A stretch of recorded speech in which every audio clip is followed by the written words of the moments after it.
আপনার কি এই বুড়ো আঙ্গুলের গোড়াতে ব্যথা হয়? ফোন টিপতে, কাপড় চিপতে অথবা নতুন মাছ বাচ্চাদের কোলে নিতে গেলে এইখানে ব্যথা হয়? হতে পারে আপনার ডি কোয়ারভেন ডিজিজ। তো শুনে ডি কোয়ারভেন ডিজিজ নামটা একটু কঠিন মনে হলেও ব্যাপারটা এত কঠিন না। আমি সহজ করে আজকে 2-3 মিনিটে এই সম্পর্কে বিস্তারিত আলোচনা করব এবং এটা সমাধানের উপায় সম্পর্কেও বলবো। প্রথমেই আমরা দেখি এই ডি কোয়ারভেন ডিজিজটা কী।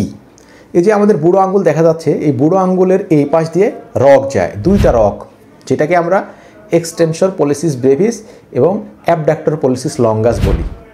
তো যাই হোক, নাম যেটাই হোক, এই যে দেখা যাচ্ছে এই যে এই দুইটা রগ, তো এই দুইটা রগ যাওয়ার পথে বাধা পায়, বা এখানে যে রেটিনাকুলাম আছে বা এখানে যে পর্দা আছে, এই পর্দাতে ইনফ্লামেশন বা প্রদাহের জন্য ফুলে যায় এবং এই জায়গাটা ফ্রিলি মুভমেন্ট করতে পারে না, তখন এই জায়গায় ব্যথা হয়। কারণ কি? কারণ আমরা যখন কোনো কিছু ধরি